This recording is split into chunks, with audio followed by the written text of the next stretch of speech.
huwag kayong mabalisa. Maraming dahilan ng pagkabalisa ng tao, lalong-lalo na kapag ang pinag-usapan natin ay pagdating ng kamatayan. Pero bahagi ko na kung tutusin ay yung ating pananampalataya ay isang pananampalataya na inihahanda tayo sa ganitong uri ng pagkakataon. Bahagi ko na huwag natin kalimutan na din sa lahat ng pahalagahan ang biyaya ng buhay. Pagkaman hindi yung inaalis ni Jesus na darating sa atin ang kamatayan. Bahagi rin ng buhay. Pero huwag natin kalimutan natin na nais ng Diyos na pakinabangan natin ang bawat sandali ng ating buhay sa daigdig na ginaganawa natin. Kaya anong sabi nga niya? Ako ang buhay. Ang buhay na ganap at ang buhay na kasiya-siya. At higit sa lahat yung yung buhay na walang hanggan. Kaya naman magamit natin ang panahon na tayo nagpapasalamat sa panahon na binigay ng Diyos kay Albert na naging bahagi ng iyong buhay. Maaaring sa iba ay maiksi, maaaring sa iba ay mahaba, pero nawa magpasalamat tayo palagi sa biyaya ng buhay na ipinagkakaloob ng Diyos sa bawat isa sa atin. Ano ang magamit natin ito sa lahat ng kaayusan natin sa mundong ginagalawan natin. Sa pamamagitan ng patuloy na pagmamasalamat sa Diyos sapagkat tayo binigyan din ng buhay.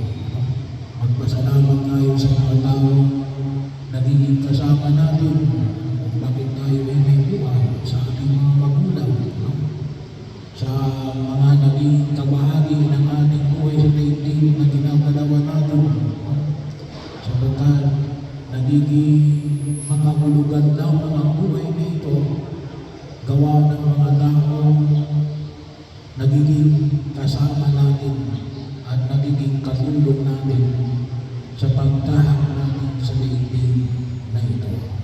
Tingin sa lahat, sa ating pananampalataya, tinuturuan tayo na nawa na itong buhay na ito yun magamit namin ng maayos.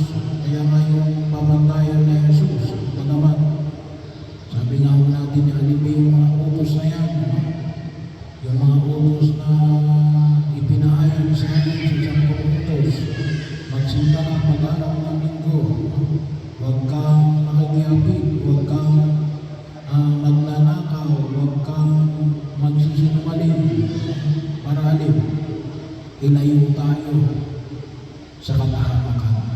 Kasi nagtrabaho ng kasalanan ang sirain yung buhay natin sa daigdig na ito. Yun yung trabaho ng kasalanan.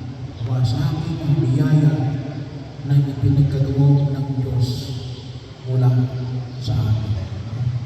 At tayo nagpapasalamat, gawa ng alin, gawa ng binyag, kasi pinabalik sa atin yung sinira ng kasalanan. At nawa ay maisaayos natin yung panahon na ginagamit natin yung buhay na ito, higit sa lahat, para maging maayos yung ating buhay.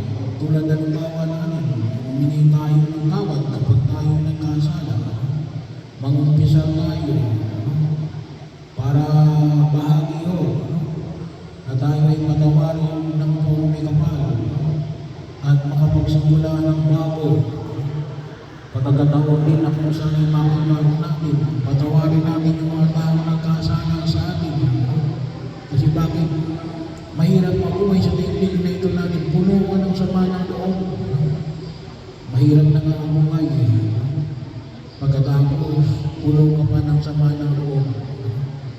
humihirap ang buhay. Bahagi mo yun.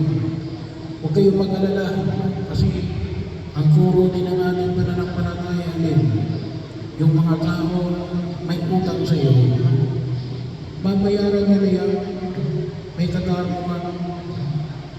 Kaya nga, yun yung purgatorio sa amin. Father, hihingi lang sila ng tawad sa Diyos, patawarin sila sa sakramento ng pagpisan. Tama. Pero, magbabayad sila. Kung hindi man sa daigdig na ito, saan? Sa purgatorio. Hindi na ulugan na maamagin ng Diyos, hindi na ulugan na hindi na tayo magbibigay ng hinihingi na katarungan. Kaya yun ang turo ng purgatorio.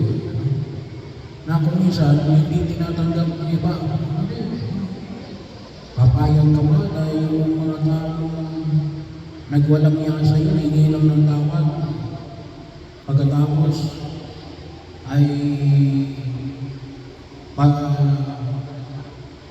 hindi na sila magbibigay ng hinihingi ng katarungan. Hindi na sila pwede pupunta sa impyerno. Pero may magbabayaran sila. Kasi nakahingi na sila ng tawad. Kaya napakahalaga rin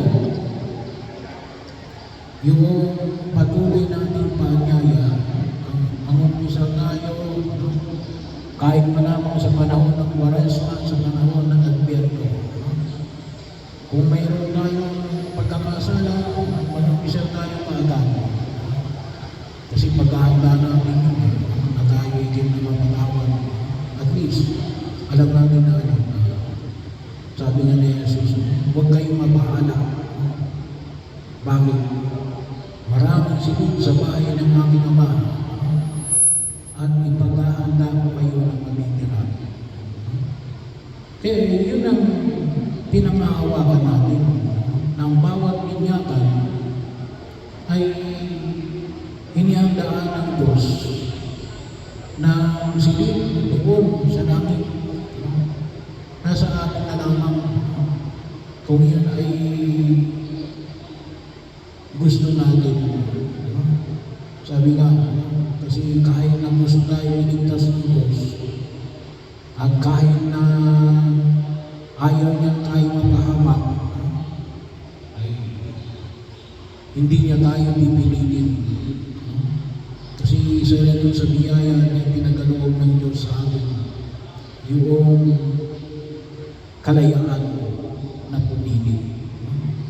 Gusto ng Diyos na tayo ay magkamit ng buhay na walang hanggan. Ano kinakailangan? Piliin din natin yung biyaya na yan ng buhay na walang hanggan. At yung ating pagkilos ay magpapatunay kung yun ang pinili natin.